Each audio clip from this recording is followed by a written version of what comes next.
Welcome to the Love Dog Podcast. I'm your co-host, Raina Butcher, here with our host, Dr. Sarah Hensley. What's up? What's up? How are you? I'm doing good. We've got some stuff to talk about. Yeah. Because last time we were here, we did an episode on the TikTok ban.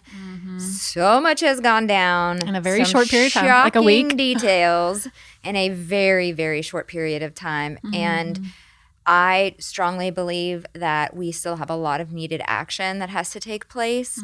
And so I just want to summarize what went down, summarize what's to come, and what people need to do to sort of organize and activate if they would like to keep TikTok around. Yeah. So I know that we mentioned this on the first part 1. So this is episode 39, the TikTok ban part 2. Yes. But it was so interesting. You really hopefully educated our listeners and anyone else who is highly invested in TikTok. It's a different world for me. Like, I don't know that world as much as I do like Instagram and Facebook because it's your home base. Like, it is my home base. It's your community. I mean, everybody's your community. Sure. Even the people on Facebook and Instagram and Love YouTube. them too. But it's where you got your start. And it's my biggest platform. Yeah. I mean, I have, a couple 100,000 followers on Meta, like 13,000 followers on YouTube, but that's my fault. I haven't really grown YouTube, and I'm trying. Yeah. And they're harder to grow. But I have over 1 million followers on TikTok, and that's because that's where I started. Right. And it's just, you get used to a certain platform and a certain vibe. The way it works. You get comfortable. Plus, the algorithm is really special on TikTok. It is very special. It is very nuanced. It really gets to know you very, very quickly. It adapts very quickly. And it is the most expensive and coveted piece of intellectual property in the world, which is why we are seeing happen what we are seeing happening. Yeah. So tell our listeners and anybody else who's interested what's gone down. And really, it's just been a week. It's been a week. Oh, my gosh.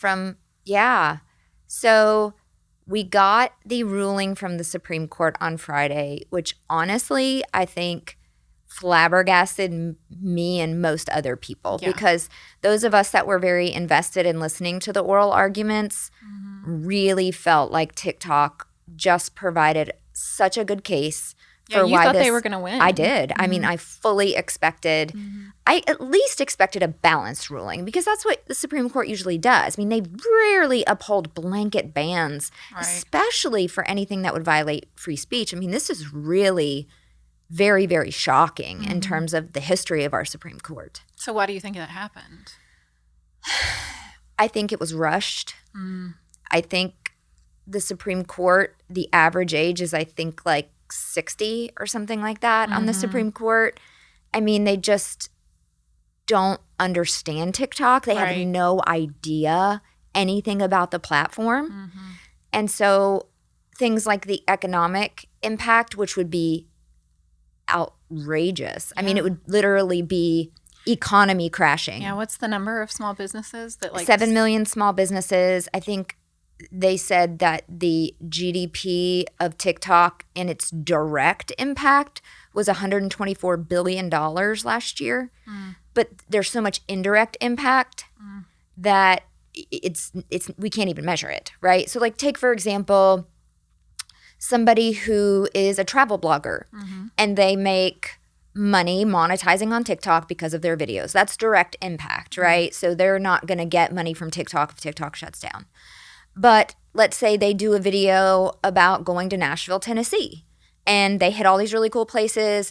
And so people are like, oh, you know what? I'd really like to go see Nashville. Like, this looks really awesome. So then that person goes to Nashville and spends a ton of money.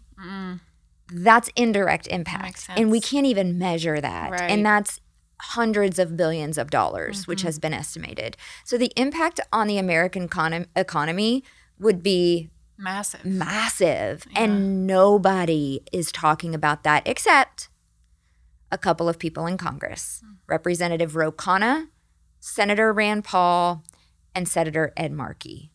Those are the only people talking about it. And they are actually actively putting legislation on the floor to try to repeal the law. And that is really, really critical. People need to understand why that's happening. So essentially, if you don't know how this all happened, back in Trump's first term, he tried to ban TikTok through executive order. Trump is, and with remaining very politically neutral here as a libertarian, Trump, his strategy is what's called door in the face. And you're in marketing, right? So you understand door in the face, which is like you make this big, bold move, scare everybody, shock everybody, and then use it as a negotiating tool. Right, and tear it down, right? To get one side to make a concession, so then you get your concessions. It's a very well-known social psychological concept that's used in marketing and sales and deal making and everything. And that's Trump's primary strategy for deal making, is throw something completely insane out there, get people to make a concession, and then you take your concessions. Yeah. So he did that not because I think he really wanted to ban TikTok, but because he wanted to try to get security provisions, and he wanted to get a concession from China to make those provisions. And he did. He got Project Texas, which was supposed to be the data security solution that satisfied Congress to keep American data on American soil, overseen by Americans, so that we didn't have to worry about the safety concerns with China, right? During Project Texas, the government just ghosted TikTok. They shoved this bill in the aid package to Ukraine, which was sort of a bipartisan effort to get aid to Ukraine, which everybody in Congress was on board with. Right. And so they snuck it in that bill. I don't understand that correlation. Why? Because they knew that that's how it would get passed. Okay. Because Congress is sneaky and they do everything underhandedly, right? Seems so unethical. It is, but that's just how they work. And that's why Americans have been for a long time shouting, no, we need single bills. You need to vote on single issue bills. We don't want any more of these 1,500-page bills with all this stuff stuck in them that nobody knows about. And who wants to read that anyway? Right. And who can read that in like 24 hours, right? Yeah. So they passed it through with literally no discussion on the economic impact whatsoever, no discussion on the free speech rights. It was just, China's the problem. The only solution now is to ban it. Project Texas isn't going to do the trick, with no evidence that Project Texas wasn't doing what it was supposed to be doing. And, of course, then TikTok takes it to the Supreme Court. That's what we talked about last time. If you want to hear a summary of the oral arguments and how that went down in the Supreme Court, go check out that episode. But bottom line is we lost, and we lost big in the Supreme Court. And it was, when I was in the gym when the ruling came down, I was literally on SCOTUS blog. Shout out to SCOTUS blog on TikTok. I was sitting there in between sets, and I was just like paralyzed, like, okay, what's this going to be? Because I thought for sure the Supreme Court would order a balanced ruling, saying something like, okay, well, the ban is constitutional, but first, let's try these security measures and do audits. And if it shows that they violated, security through these audits, then they get banned. Right. That's not what happened. They were just like, it was a 9-0 ruling, which again is like, what? Right. And they ruled as one voice in their brief that has a special term. I already forgot what it's called. But basically they said, totally constitutional, the end. Like with really no discussion. The ruling was short. It was, nor without looking at all the variables. They didn't even want to hear anything except the free speech argument. So, there were other ways that it could have been deemed unconstitutional, like through Bill of Attainder. But they didn't want to hear that. Yeah, I thought the extension would happen. I thought that they would just like. Yeah, so that's another thing, right? Yeah. That some people don't understand why it went dark for about 12 hours and then it popped back up. Is it true that the people who deleted the app, now they can't re-download Yeah, they can't get it yet. It's not back up in the app store. So my stepdaughter, we got her a new phone this weekend because she was hanging on to like an iPhone 12 and it wasn't updating or anything. And now she doesn't have TikTok. And she's like, oh, I don't have TikTok. And I'm like, sorry. I don't know when it's going to, which is why this conversation is so important, it is, right? Yeah. So essentially, that ruling came down. Everybody was we all felt shattered, right? Representative Ro Khanna, shout out to him. He's a Democratic House of Representatives member who I believe he serves a district in California. He came forward. He chose about 50 creators to be part of sort of the voice of TikTok. I got chosen as one of those creators. So awesome. So it was like a whirlwind, right? Really honorable. Actually Congress, like Senator Ro Khanna, like Senator Ed Markey, like there are people reaching out and being like, okay, we want you on this meeting. And it's a closed meeting. You can't record it. And it was just me and Representative Khanna and sort of his staff and about 50 other creators. And I was looking on that screen and it was everybody I saw on my FYP. And I was like, I know you guys without knowing you guys. You know, it was like it was like having friends that I had never really truly met, but they were all big faces, big creators. And they were all panicking. They were like, you know, this is our life. This is our livelihood. And at every single turn, we had people telling us, don't worry, this could never happen. The impact would be massive. The government couldn't take that kind of action. It would kill America like overnight. Don't worry, don't worry. And then at every turn, we got knocked down. Yeah. And we were just like, oh. And this call happened after the happened ruling, on Friday. right? Yeah, okay. Yeah, it happened on Friday after the ruling. So I was contacted before the ruling. I think it was the day before on Thursday saying, hey, if you can be in this meeting, be in this meeting. And here's the link and whatever. So in the meeting, Representative Khanna, he sat with us. I mean, he allowed us to just tell our stories. He allowed us to talk about what TikTok meant to us. He allowed us to talk about how it helped us, how we built communities, how we use our business on TikTok.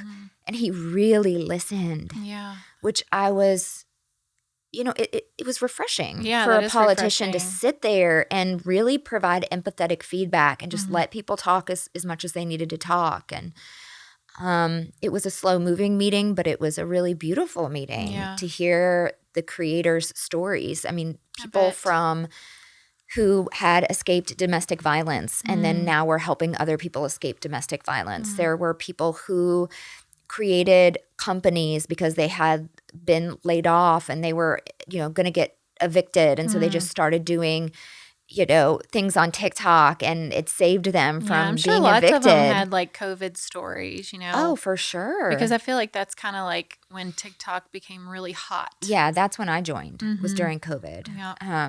And I was at the darkest point in my life when I joined TikTok and wasn't a creator on TikTok, but just looking for advice, looking for healing, looking for community. It served a really powerful purpose in my life during one of the darkest times of my life. Yeah. And I know it did for literally millions of other people. For sure. And so what we learned in this meeting essentially was, hey, we're going to put legislation on the floor to actually they had put legislation on the floor to just give the 90-day or just to give a 270-day extension. It was basically Ro Khanna and Senator Ed Markey went to their respective houses of Congress and said, listen, you guys don't really understand the massive economic impact to the American people that will happen overnight if this goes dark. We just need some more time. We need to think of something different. Yeah. We need to figure out how to address these security concerns without just outright banning the most popular social media platform in the world and in America. 170 million users. That's half of the United States of America is on TikTok. Half of our country. That is wild. And so TikTok went crazy. When I tell you that TikTok was the coolest it has ever been before Friday the 17th and Saturday the 18th before the ban, people were off the chains. Yeah. Because essentially what happened was Joe Biden sort of through his team said, you know, we won't enforce the law. But he didn't do his executive duty of actually putting pen to paper and signing the extension, which he totally could have done because offers were on the table, but he chose not to. And, you know, I have very strong opinions about that move because it was the right thing to do for the American people. And he knew there were no repercussions to him. Right. He was like, I'm outsies. He threw up 2 middle fingers and said, peace. Yeah, he's like, I've had enough of y'all. I don't really care about TikTok. Right. I'm done. Peace out. Yeah, bye. He just basically said it's Trump's problem. Well, so that's why the ban went into effect because, see, the service providers, Apple, Google, other tech companies, they all have a hand in actually making the app function. Not just having it on the App Store, but actually making the app work. as it's Interesting. supposed I to didn't know that. work. Yeah. And so what they were worried about was somebody coming in after President Trump, like whoever's the next president after Trump, the statute of limitations to look back and punish those companies for ignoring the ban would have been astronomical in repercussion. It would have been $5,000 per TikTok user. So you're talking billions. So you're talking hundreds of billions of dollars, right? Yeah. And these companies were scared to death. They were like, yeah, okay, well, Trump is saying it's no big deal, but whoever comes in after him, there's still that 5-year statute of limitations. So that's why they had to go dark. That's why they went dark. And I don't blame them. No. If, as a business owner, I wouldn't have risked that either, right? Yeah, I wouldn't have risked bankruptcy, which I don't know if Apple can be bankrupt. I don't know, or Google. I mean, maybe, I don't know. It would take something. It would take something very massive. Yeah. Actually, that probably would. Yeah. I mean, it would probably. It would definitely put a dent. Yeah, for sure. But I mean, they're just not going to risk that. No. Right? So what Trump did was he came in and he said, okay, Biden won't do it. I'm going to promise you, cross my heart, that the very next day, the 20th, so the ban happened at pretty much midnight on the 19th, he said, I will sign an executive order saying that you can't be punished retroactively. So old Shou Chew, the CEO of TikTok, was like, good enough for me, bruh. Yeah. You know? And so then everybody said, okay, we believe you. They popped it back up. Now, there's been a lot of rumors that it's, quote, not the same as it was. People are saying their algorithms aren't the same, blah, blah, blah. There's been all of these crazy rumors like that Meta bought it and we're on Meta servers. We're not on Meta servers. Okay? Meta did not buy TikTok. Meta is not accessing TikTok or your algorithm. So let's just clear the air. Clear the air. Dispel the rumor. It's not the case. Yeah. But I will admit the algorithm went funky. Really? But why did it do that? There's two possibilities. One is there was some data loss through the ban, right? So essentially all of your followers stayed put, everything stayed put, but TikTok sort of forgot who you were. Right? And so your algorithm is trying to build itself again from scratch. It's trying to get to know you. It's trying to see what you interact with. And I found personally that my algorithm came back very quickly. That's good. Right? So after interacting with the app over the course of a day or two, all the stuff that I liked, all the people that I liked were back on my For You page. Yeah.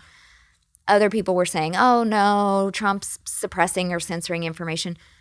Trump hadn't even made a deal yet. It's still in the hands of ByteDance. Yeah. So if anything happened, it was ByteDance. And actually that was the argument the government was making. So how about you hush up about that? Yeah. Okay? Because the argument the government was trying to make is that ByteDance was messing with the algorithm. So let's not put that paranoia out there, please. Right? The fact of the matter is mine came back very quickly. It probably had to do just with the fact that 12 hours in social media world, that's a long time. That's a long time, right? With and we don't know with no activity. We don't know exactly how they shut it down and put it back up. Like, is it just a switch you flip? Like, I don't think so. I think there was probably a lot of different things that had to happen to take it down technologically. For sure. Right? And so where are we right now? Well, it's back up. That's right? Good. Yeah. And that happened because literally we got 1.3 million signatures from Americans in 24 hours. That's huge. That got put on President Biden's desk. Again, he didn't act, but Trump took that seriously. He said his comments were basically like, well, I ran on listening to the will of the people. This looks like it's the will of the people. So I'm going to follow through. But here's the thing. So for everybody thinks that that Trump was the savior or is the savior, yes, he was in a way, but also there's some caveats. It's still pending. Okay. All he did was sign a 75-day extension to make a deal. The fact that we even have to make a deal sucks. Yeah. The deal that he wants to make, politically, I believe is pretty genius. I have some concerns with it personally. So the deal that he has been talking about was essentially the fact that he met with the Chinese president, Xi, and he said, you know, okay, give me the story. And apparently the Chinese president said, well, without TikTok America, TikTok is worth basically nothing. So if you make the deal, because in the law it says the president has the sole power to determine what the divestiture deal looks like. So if President Trump gives an approval to the deal, TikTok remains worth like $1 trillion. So America is the heart of TikTok. Right. There's no denying that. Yeah. If America goes away, TikTok is going to flounder. Yeah. Right? Yeah. So basically, China's going to lose a lot of money. Right? Well, I should say China. 20% of ByteDance is going to lose money. Yeah. You know, and which is the portion owned by Chinese nationalists. ByteDance isn't even owned by China. It's owned by multinational investors. So that's a whole nother argument. But bottom line is, China's president said, it's worth nothing without you guys. We're willing to bargain. Yeah. So Donald Trump, without officially signing anything, because that's what Trump does, again, he throws out big things, which is usually never the final result because that's his negotiating strategy. And hey, I'm not him, so I'm not going to comment on whether, you know, he seems to be pretty effective with it. I don't know. Yeah, just a little. Yeah, he's pretty effective with it, but it also scares the crap out of everybody sometimes. Yeah. But so here's what I'll say. He wants the United States government to own half of TikTok USA, and ByteDance would own the other half. So essentially we'd be 50-50 partners with ByteDance. We would invest no money, and then we would get 50% of the profits, and those profits could pay off the national debt. I mean, could significantly pay down the national debt. Which would be huge. Which would be huge, right? Because we're in massive debt. Trillions. Yeah, it's insane. So historically, America, or the United States government, has intervened in private companies when there's been massive economic impact, like when they need a bailout, or when there were security concerns. Like in 2008, I believe, under President Obama, the United States purchased half of General Motors because they needed a bailout, right? So we invested like millions and millions of dollars, and then we lost like $10 billion on that deal. So yes, we saved the auto industry, but at the expense of massively increasing the national debt. And so that was like a bad deal, right? Like, in some ways, maybe it was necessary, I guess, to save the auto industry. But in the end, we ended up losing money. Right. But in this deal, we're not putting up any money. And TikTok USA is worth $1 trillion. So what's your concern? Okay. My concern is... Because all that sounds really great. Right. My concern is, as a libertarian, I don't want the government in any of my business. Right. I don't want the government to own any of my speech platforms. Right. I don't want the government in my business at all. Yeah. Like as little as humanly possible. Because I think we've all seen what happens when government gets too big and has too much reach. Yeah, and power. Yeah. Right? Which is interesting, and it's why sometimes I can agree with conservatives and sometimes I can agree with liberals.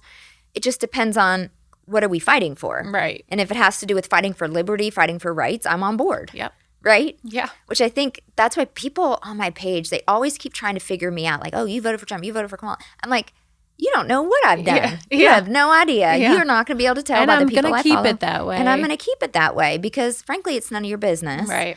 But I am very critical of all politicians. Yes. Yeah. I don't think we should trust any of them. Right. I mean, Right. Constructively critical, I think. Constructively critical, right.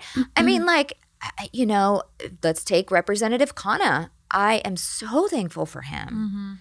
He's a Democrat. I don't agree with him on everything politically. Right. I don't. There are videos he makes that some of it makes me cringe about his policies, right? Yeah. But then other things I'm like jumping for joy at. I'm like, this is a great idea. I'm for ideas, not ideologies. And I really wish America would be that way because we were so cool in 2 days. In 2 days, we were America against the government. And we were so cool because red and blue were coming together. They were talking. We were being beautiful. friends. Yeah. Everybody was palling around. We were like locked arms. And then Trump took office and it went back to everybody hating each other. Yeah. And that made me so sad. That does make me sad, too. It does. Like my page is just full of like either pro-Trump or anti-Trump. And I'm like, why does it have to be this way? Why can't it just be the bottom versus the top? The American people versus the system of government that we know is no longer working for us. We know that Congress doesn't care about us, that they only care about their lobbying money. and they And only that's care why the about Constitution keeping. was created. I Yes. mean, that's the basis of the Constitution. Yeah, The people against. the government. That's it. And they wrote it to really protect the people against the government. That's right. But we're finding all sorts of ways to squirm around it, and it's mess it up. scary. Yeah. It's so scary. It is. And Rand Paul, he's our senator from Kentucky. So here in Kentucky, we're probably a lot more familiar with Rand Paul than some people are. He is also a libertarian. So a lot of people think he's a conservative. He's not. He's a libertarian. I mean, if you have to pick a party as a libertarian, you could pick either one. Right. Because libertarian views are about do whatever you want. Just don't hurt anybody. Right. Right. We believe you should have complete freedom to be who you are, to do what you want. Right. And so that does not fit at all on either side of the aisle. No. But Rand Paul is, I believe he's in the Republican Party. And he's very, very, very anti-TikTok ban. And he actually joined TikTok out of civil disobedience the day before Rand the Paul. ban. And he got like hundreds of thousands of followers in like 30 minutes. That's wild. Yeah, because he was like, I'm just making this video because I'm being civilly disobedient to the government. Yeah. Good for you, Rand Paul. Yeah, great job, Rand Paul. We would love to have you on the pod if you would be willing to be on the pod. That would be awesome. And support your state.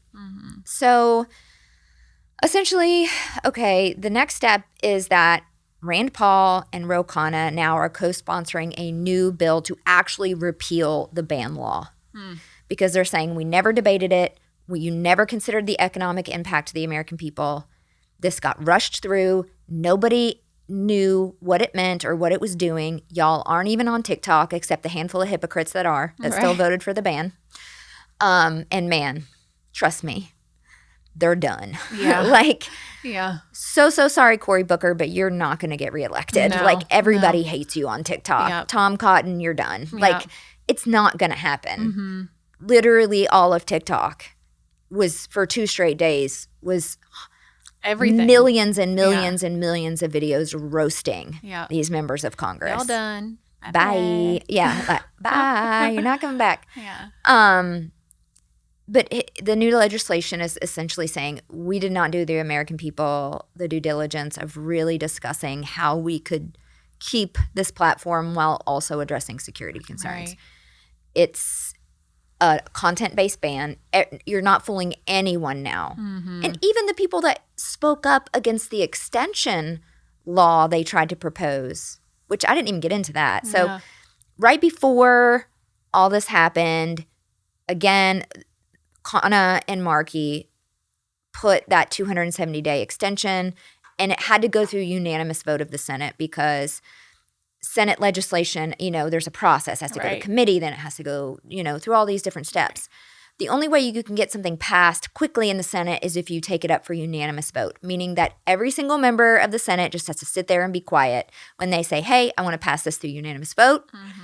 So Ed Markey stood up. He said, I want to pass this extension on unanimous vote.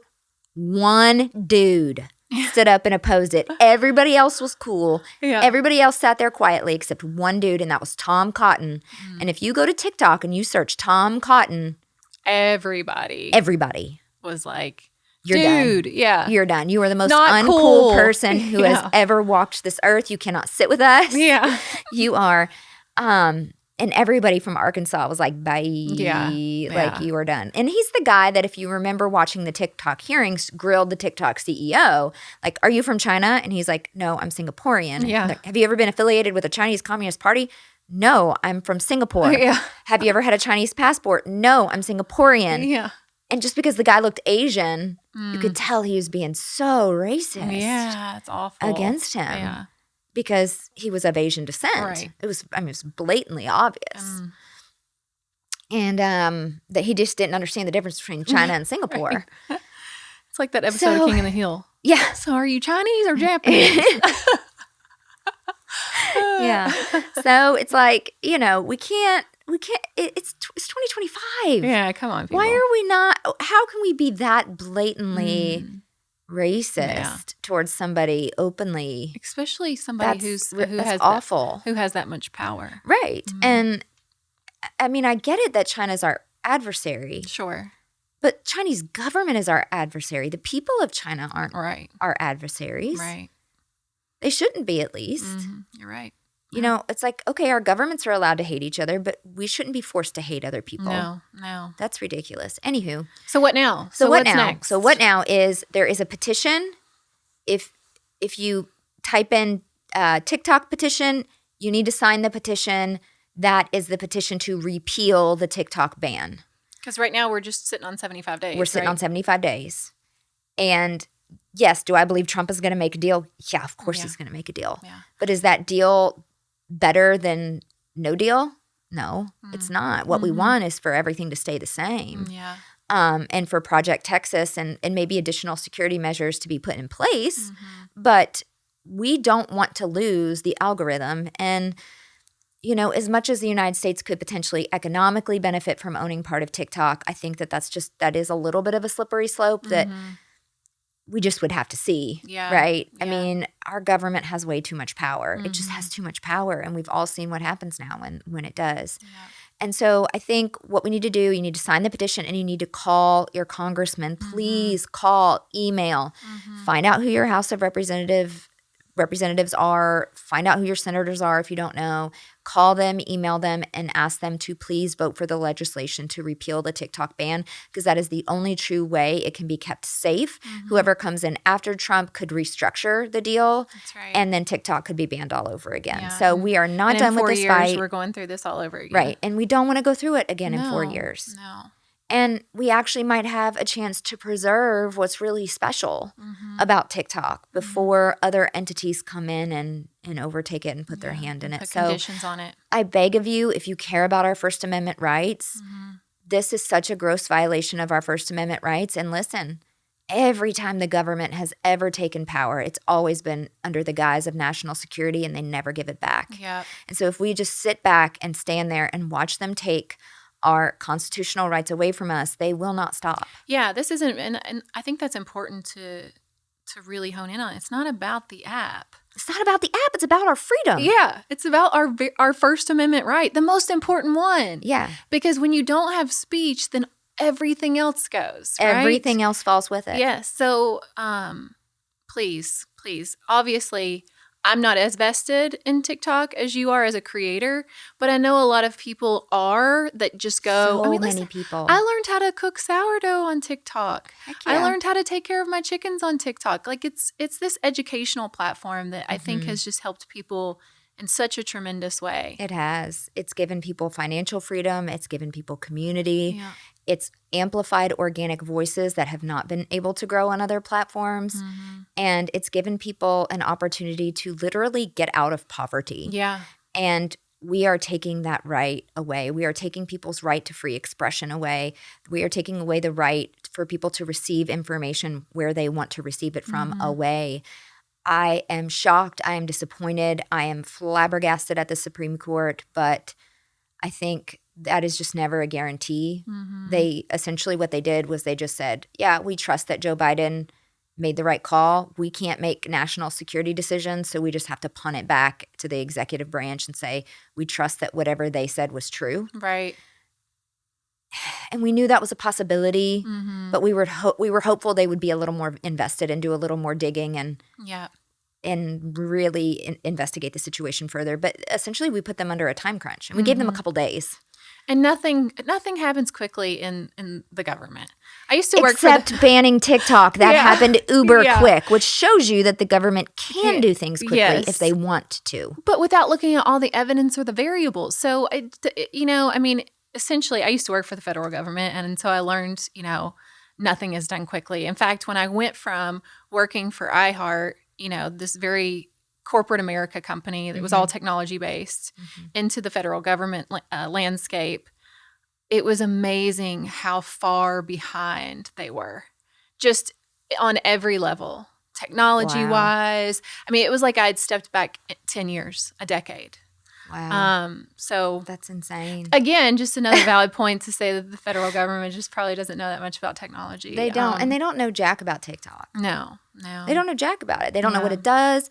They asked the dumbest questions in the hearing, last March or whatever.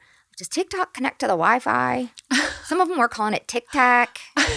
Like, they just didn't. It was like these freaking boomers Right. who, like, Not hating on the boomers in any way. no, It's not just hating that- on you boomers, but like, let's admit that your generation doesn't know technology as well Right. as the younger ones. Right. Can we at least agree I don't on know that? technology as well as my son. I don't know technology as well as my daughter. Yeah. So let's just face it, the younger generations understand the tech better than we do. And Yep. that's how it's always been. It's probably how it's always going to be, right?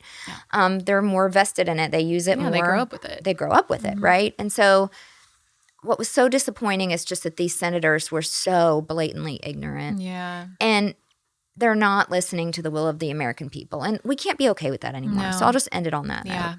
Well, and again, think about what you've been able to do. You're out here, you've got a platform, you're helping people save their relationships, you're teaching godly love. And I mean, would you have ever really been able to do it with the reach that you have No. without TikTok? No. The answer to that is a clear no. No. So please go sign the petition. Again, you can search. Yep. You can search Representative Ro Khanna, Khanna, and it is the petition to repeal the TikTok ban. Senator Rand Paul, R-A-N-D, Rand Paul, is the co-sponsor in the Senate. So the fact that it has a House sponsor and a Senate sponsor is really huge. Mm-hmm. We're so grateful to them. Shout out to you guys. We have a Republican and a Democrat joining forces, It's awesome. and it is a beautiful thing to see. I wish all of America would operate that way. Me too. Me too. So while you're out there signing the petition, also go check out Dr. Hensley's services at thedatingdecoder.com. And also while you're there, we check out our new affiliate, Armra Colostrum. We love Armra Colostrum. It's in my water cup right now. Yes. We have our little cocktails of water that we always have. We always There's joke like with each 17 other. ingredients in our water. Yeah, we always joke with each other because we're like, wow, we are literally the same person. Because I'll be like, can I have a drink of your water? And she's like, well, there's this and this and this and this and that and that. And I was like, oh, that's exactly how my water is too. But my favorite thing to put in my water is the Armra Colostrum because it's this blanket kind of, what I would call it a vitamin. Is it a vitamin? I mean, it's colostrum essentially, I believe, is an immune booster. Yeah. And so it helps in the gut, and you have a second brain in your gut. So if your gut's messed up, you're going to suffer psychological issues because you have so many neurotransmitters in your gut that can't function properly. So it's gut healing. It's good for the skin. It's good for the hair. I know it has immensely helped me too. With any tummy issues that I had. I've been taking it for about a year now consistently, and I think it's changed definitely my gut, and I was having lots of tummy issues before. You were really struggling with tummy Remember, issues. I missed You missed my rehearsal dinner. because I was in the ER with tummy issues. Yeah. So I'll give Armra some of the credit because I've been very consistent, and I know that I'm the one that turned you onto it. You did, and I'm so glad because I really enjoy it. Yes. And we are offering a discount code for 15% off. if you use the Love Doc. It's Love Code Doc at Love checkout. Doc. Yes. So go check them out. And again, while you're there, sign the petition. Sign the petition. Call your congressman. Call your congressman. Email your congressman. And of course, as always, go check out Dr. Hensley's services at thedatingdecoder.com. And until next time, peace, love, and perspective.